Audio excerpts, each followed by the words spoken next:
requests.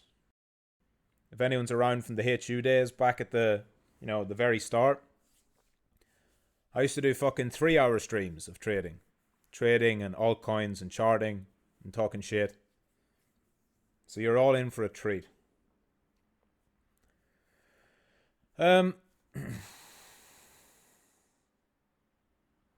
Angeli, yeah, I don't talk about my personal life. I don't feel it's relevant.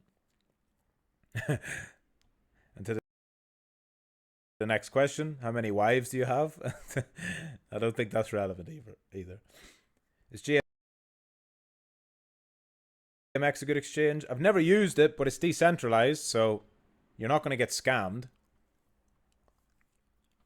No one's going to steal your money. That doesn't mean you won't lose your money, though. I do know the fees are very high. So if you're trading frequently, it's very high fees compared to Bybit or Binance or any of the centralized ones.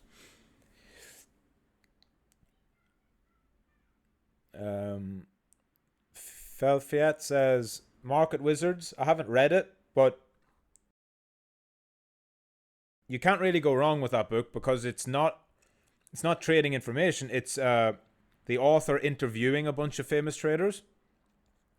So anytime you can read autobiographies or documentaries or whatever about famous, successful traders, then do it. There's always something you can learn. The books that I try and avoid students from reading are technical analysis books because they're full of misinformation. They're just full of bad advice. Guys, please understand me when I say this. You know that 90% of traders lose money, right? That's not a meme. That's an actual thing. And so if you know that 90% of traders lose money, avoid doing what 90% of traders do. Yeah? Let me crystallize this. This used to be in one of my lessons. It probably still is. It was on one of the... fuck off. It was on one of the... probably Scalpers University. So some of you are going to know what I'm about to do here. So, onto YouTube. Not even signed in. So there's no algorithm on this at all. Chart patterns. Ultimate chart patterns trading course. Expert instantly. 4 million views. 317,000 views. 712,000 views. 1.4 million views. 18 million views. Right? Searching for technical analysis. And now, I can't remember what the exact thing I searched for last time was, but let me think of what's very, very important for a trader. And I would have to say this for trading, obviously, because if I just search for expected value, I'll get a bunch of math videos. Expected value, 2,500 views, 3,600 views, 66,000 views, 1,700 views. When I tell you that expected value is 100 times more important than chart patterns, I hope that really crystallizes for you guys why people lose money in the markets. Expected value is, and I am not exaggerating, ask any professional trader, ask any successful trader, ask any poker player, expected value is the most important thing you could know. I have lessons on it. I have 2 of them. I have a lesson about EV and I have a lesson with an example of expected value. And don't forget, I can see what you guys are looking at. I can see the views on every single lesson. And I know which lessons are getting clicked on more than others. And I can tell you there are not enough clicks on the probability and statistics lessons. That should change. If you take one thing from me, focus on those lessons. The way you think about the market, which leads nicely into the lesson I'm going to do right now, the way you think about the market is everything. The way you think about everything in life should be through the lens of expected value. It is the probability of winning and the rewards for winning. That's what you think about. It's not just one. So a lot of people think about win rate. They think they need to have a 70 or 80% win rate. And a lot of people think about having big winners. The secret sauce, the holy grail of trading, is where those two intersect, which is what you call expected value. But I'll get on to that in a second. I want to answer these other questions. Shiny object syndrome is real in trading. Hamza, you could not have said a better sentence, because the lesson I'm about to do right now is going to cover exactly that. By the way, these lessons that I do here that aren't formal and I don't have a slides presentation on the screen, these are going to be taken, and the one that I did a few days ago that everyone found super insightful about mindset, they're going to be taken and clipped and put up as audio lessons so that you can, obviously if I don't use charts and stuff, audio lessons that will go into listen to Michael and you can listen to them on the go.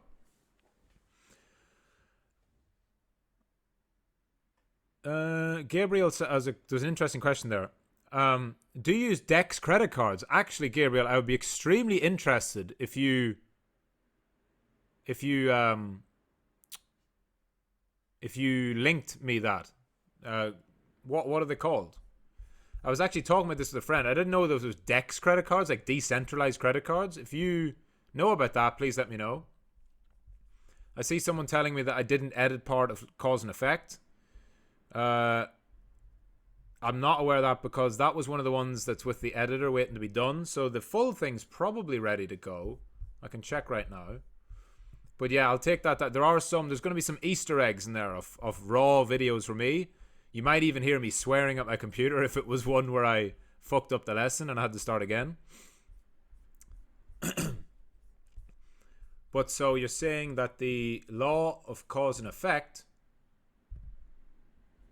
video has a little Easter egg, a little blooper.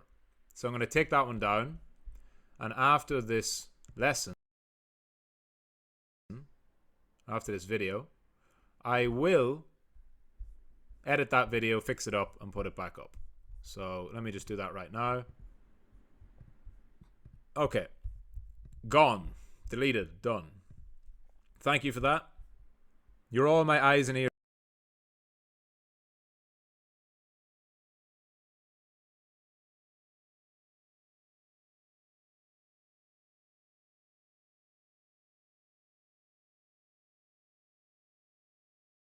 Here. Okay, Gabriel. They're not Dex cards. They're centralized. Binance card and Bybit card. They're centralized. They're fine. They are better than. I don't use them, but a Dex credit card, as Sixpack Check says, that would be fucking G. But it's pretty much impossible because for that to happen, someone like a Visa or a MasterCard would have to allow non-KYC customers, which just is never going to happen. If anybody can figure out, if anyone,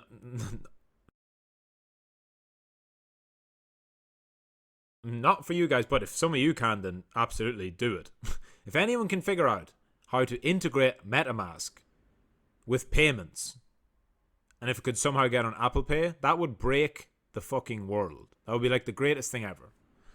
But there's a monopoly. There's technically a duopoly of payments. Everything has to be Visa or MasterCard, so it's extremely hard to break into that.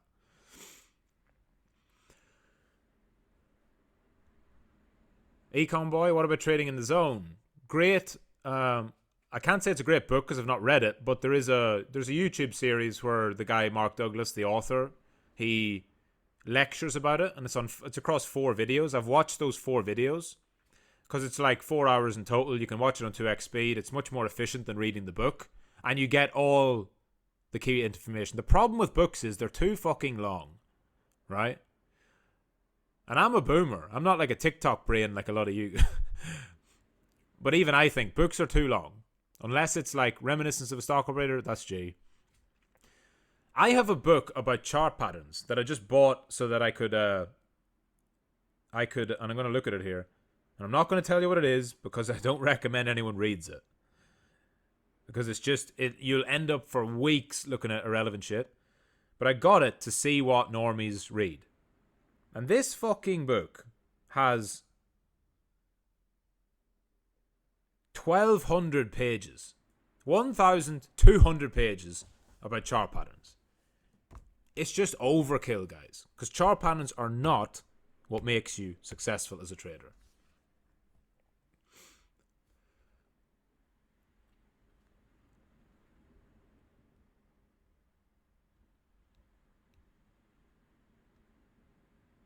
Open interest, CVD. Oh, I searched OI and CVD. That's true. Yeah, so we can do that as well. So expected value, as you've seen, is very, very, very few searches.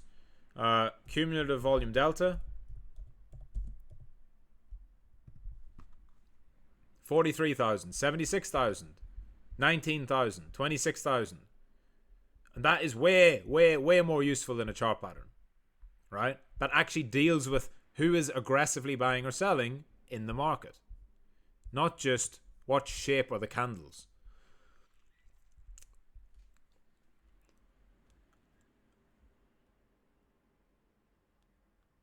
How much time do you spend on your hobbies? I'm looking to pick up a new hobby and continue the real world. Would it be fine or should I not put any time into hobbies? So, I'll put it this way. I have played golf my whole life, on and off. And even now, at this stage, with the amount of work I do not have time to play golf regularly. And I would love to play golf every day. So, hobbies, it depends on time, bro. Do you really have time to have hobbies? And I don't mean that from a perspective of all you should do ever is work. No, you should definitely have downtime. Absolutely have downtime. But think about how you're spending your time.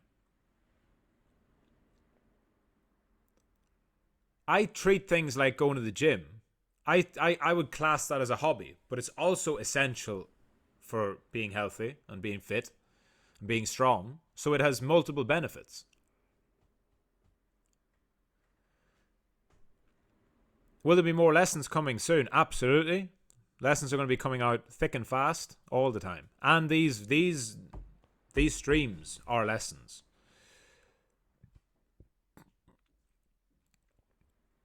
Econ Boy asked again. I did already cover that. I shared an opinion on it. We need a lesson on how you use expected value in life.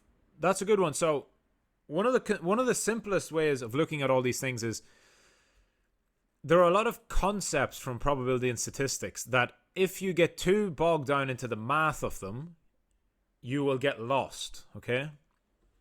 What matters is the way what it means.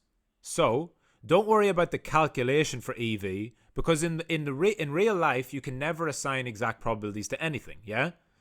But if you think in terms of expected value, you think it just means you are considering multiple options. So you'd say, okay, I want to go on a holiday to Italy. It'll take a week. It will take however many $1,000 or euros. And you would assign the different risks and rewards to that. So what are you actually putting on the line? So in those instances, if it's talking about a holiday, you're putting your precious time on the line. That's time that you could be using to hustle and grind to get to where you really want to be. So let's say your goal is to be a millionaire and you've got 100k. Is taking that holiday and spending 5k, literally 5% of your net worth, on a holiday to Italy, really going to benefit your life enough when you could allocate that time and money elsewhere better and delay gratification slightly, get to where you want to be, which is a million, and then be able to take 6 holidays a year, all without it affecting your income. Understand? That is an example of EV in life. It's negative expected value to take that holiday if you are 10x away from where you want to be, and it's going to take 5% of your net worth, and it's going to take a week or two of your precious time. Understand? Delaying gratification is one of the secrets to success in all realms. How do you get in shape? How do you lose weight? How do you get a six-pack? How do you get bigger and leaner and stronger? You delay the gratification of eating bullshit food, and you eat stuff that's relatively plain and not really tasting as good as that delicious Mackey's, but you know that what you're delaying for is way better, both for your physical health and for your confidence and your mindset and your self-image, right? That's another example. It's negative EV to eat Mackey's every day. Yeah?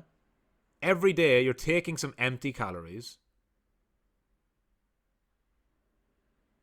instead of some nutritious food that's going to fuel you better to where you want to get to. So that's what it is. You need to take these concepts. Conditional probability, another good one that Don Nico loves. Conditional probability is simply just, if this has happened, what's the likelihood of something else happening that's related to it? It's that you can do that all throughout life. This thing has happened. Now what is the chance of this other thing happening as a result? The example I gave in the lesson was every week Bitcoin sets a low. There is a weekly low every week. So we know that every week. So if every week we have a low, what is the probability of that low coming on a Monday? If you can find that out, which is very easy to do, you just crunch the data, you can find a number. And that number can then be used to make a probability. Very simply put, if you have 7 days, right? If you have 7 days, the probability of the low of the week being on any one day is 14%, right? 14% is 1/7. So there's 14% of the low of the week being on any specific day. If you notice that the low of the week is set on Monday 28% of the time, twice as likely as you would imagine it to be if everything was equal, there is edge in that. You have got the beginnings of a potential trading strategy. Because you can then start to interpret certain days of the week as having more value and more relevance than others. That's conditional probability.